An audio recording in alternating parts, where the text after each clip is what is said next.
اور ان کا استقبال یہاں پر جو منسٹر آف ڈیفنس ہیں انہوں نے کیا، جبکہ شہباز شریف کے ہمراہ خواجہ آصف اور مریم اورنگزیب بھی تھیں، اور اب ان کی 3 روزہ دورہ ہے، اس میں آبویسلی طیب ایردوان سے ملاقاتیں بھی ہونی ہیں، اور یہ بڑی اہم ترین جو ان کی ملاقاتیں ہیں وہ بھی ہونی ہیں، پاکستان کے ساتھ وہ تعلقات رکھتے ہیں۔ سعودیہ کا دورہ آپ کو یاد ہوگا، اس دورے سے پہلے سعودی عرب کے ایک سابق سفیر نے ایک آرٹیکل لکھا، اور اس آرٹیکل میں انہوں نے بڑی واضح باتیں کی، اور وہ ایک بڑا امپورٹنٹ آرٹیکل تھا العربیہ میں، سعودی میڈیا میں،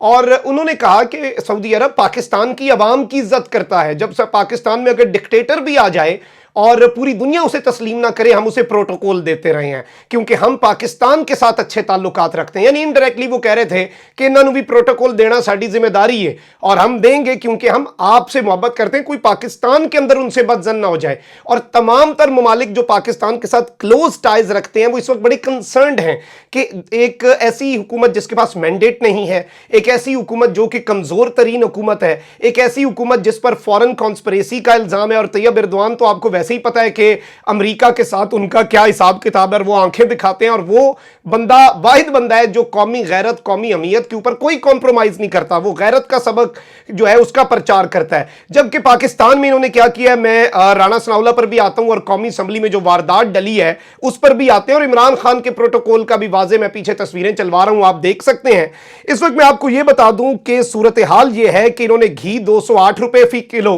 کوکنگ آئل 217 روپے فی کلو، اور بجلی 4 روپے فی یونٹ مہنگی کر دی گئی ہے، اور کئی گنا اضافہ ہوا ہے، اور سزاؤں پر سزائیں دی جا رہی ہیں عوام کو۔ ابھی بجلی کی قیمت ہے، گیس کی قیمت ہے، پیٹرول کی قیمت میں انہوں نے مزید اضافہ کرنا ہے، تو اس وقت صورتحال آؤٹ آف کنٹرول ہوتی جا رہی ہے۔ اور یہ کیا کر رہے ہیں، یہ دھمکیاں دے رہے ہیں۔ رانا ثناءاللہ نے آج پھر ایک دھمکی دی ہے اور کہتا ہے کہ ایک اور لانگ مارچ کی اناؤنسمنٹ پہ میری دھمکی سن لو، اور میں یہ بات واضح کر دوں گا کہ جیسے ہی لانگ مارچ اناؤنس ہوتی ہے میں دیکھتا ہوں اس دفعہ کیسے بیریئر کراس کرتے ہو۔ یعنی کہ بالکل پروووک کرنے کی رانا ثناءاللہ کوششیں کر رہا ہے، اور یہ اس وقت بہت سے گھناؤنی سازشوں میں بھی ملوث ہیں، اور عمران خان ان سازشوں پر نظر رکھے ہوئے ہیں۔ اب انہوں نے کرنا کیا ہے، 3-4 چیزیں یہ کر رہے ہیں۔ ایک تو یہ نیب قوانین کے اندر ترمیم، اور پھر نیب کو ختم کرنے کی جانب، اور اپنے آپ کو ایک این آر او دینے کے مترادف ہے۔ خان صاحب نے آج پھر کہا کہ یہ جو ترامیم ہو رہی ہیں یہ این آر او ہے۔ اس کے علاوہ یہ سپریم کورٹ تک کو آج انہوں نے مس گائیڈ کیا، یہ جو از خود نوٹس کیس ہے سپریم کورٹ کا کہ یہ جو اختیارات کا استعمال ہے اور اعلیٰ عہدوں پر فائز شخصیات تقرر اور تبادلے اپنے حساب سے کر رہے ہیں، جو مجرم ہیں، جو ملزم ہیں، یہ سارے، اب یہ معاملہ اس قدر سنگین ہوتا جا رہا ہے کہ یہ ای وی ایم اور دیگر چیزوں پر بھی معاملات کر رہے ہیں۔ خیر، ان دونوں کے آگے عارف علوی صاحب دیوار بنیں گے، یہ آپ میرے الفاظ یاد رکھے گا، عارف علوی ان کے آگے دیوار بنیں گے، اور ان قوانین کے اوپر جتنا ریزسٹ کر سکے جو آئین انہیں اجازت دیتا ہے وہ کریں گے۔ اب یہ استعفے بھی منظور کرنا چاہتے ہیں کہ ہم 3-3 4-4 استعفے منظور کریں تاکہ شہباز شریف کی حکومت ایک سیٹ بھی ان 5 میں سے ایک مل گئی تو ہماری مضبوط ہوتی جائے، کیونکہ لوٹوں کا ووٹ تو اب کاؤنٹ نہیں ہونا، اور لوٹے تو اب بالکل صرف اور صرف ٹوائلٹ میں استعمال ہوں گے، پارلیمنٹ میں استعمال ہونے کے قابل نہیں ہیں، وہ ویسے ہی بیٹھے ہیں۔ اس میں قومی اسمبلی کی نشستوں میں کمی کر دی گئی ہے، اور الیکشن کمیشن آف پاکستان نے نئی حلقہ بندیوں کے بعد قومی اسمبلی کی نشستوں کی تعداد میں کمی کر دی ہے، اور ابتدائی رپورٹ شائع کر دی گئی ہے جس کے مطابق قومی اسمبلی کی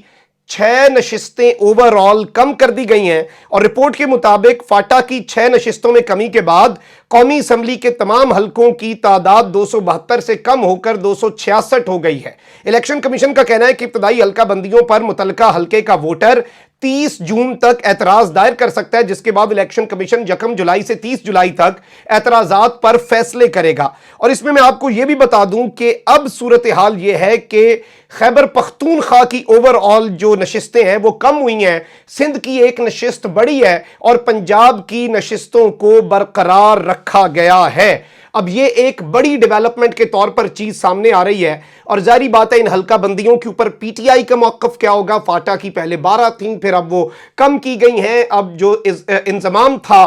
فاٹا کا، سابقہ فاٹا ہے اب تو وہ، اور اب وہ خیبر پختونخوا کا حصہ ہے. اس پر اب پی ٹی آئی کیا کہے گی, پی ٹی آئی کا موقف کیا ہے؟ P T I is very strong in Khyber Pakhtunkhwa. کیا اسے اس چیز کو وہ اپنے اوپر اٹیک کے طور پر لیں گے؟ اب یہ دیکھنا ہوگا. اور اس پر بہت سے لوگ بات کر رہے ہیں کہ بلی تھیلے سے باہر آ رہی ہے, بہت کچھ مینج ہوگا عمران خان کا راستہ روکنے کے لیے. اور میں یہ بات پچھلے 4 ہفتے سے کر رہا ہوں کہ عمران خان کے لیے جلد الیکشن کرانا کوئی بڑا مسئلہ نہیں ہے, اور وہ ہونا بھی ہے. وہ اس سال انشاءاللہ اکتوبر میں ابھی تک کے حالات کے مطابق ہونا ہے. عمران خان کے لیے اصل چیلنج صاف اور شفاف الیکشن جو مینج نہ ہو, جس میں کسی کا اثر و رسوخ نہ ہو, اور الیکشن کمیشن کے اوپر بھی تمام تر شکوک و شبہات دور ہوں, ایک نیوٹرل امپائر ہو, اور اس نیوٹرل امپائر پر بھی کوئی اثر انداز نہ ہو سکے. اس بات کی گارنٹی عمران خان کو ملے گی, تب جا کر حالات ٹھیک ہوں گے. اس کے علاوہ حالات ٹھیک نہیں ہوں گے اور صورتحال اسی طرح پھنسی رہے گی اور چیزیں جو ہیں وہ گڈمڈ ہوتی رہیں گی. جبکہ شہباز شریف صاحب کے ساتھ تو جو ہوئی ہے اس کے بعد ان کا کچھ شوق بھی اترا ہوگا, اور اخباروں میں اشتہار دینے سے, کروڑوں روپیہ غریب کا لگانے سے, آپ تو کہتے تھے خیر زہر کھانے کے پیسے نہیں چھوڑ گیا, کروڑوں کے اشتہار آپ نے دے دیے. عزت نہیں ملتی. عزت ملتی ہے, عزت اسی کی ہوتی ہے جو غیرت مند ہوتا ہے, اور عمران خان کو وہ ملی اور سب نے دیکھا بھی. کامنٹ سیکشن میں رائے کا اظہار ضرور کریں. اپنا بہت خیال رکھیں. اللہ نگہبان. پاکستان زندہ باد.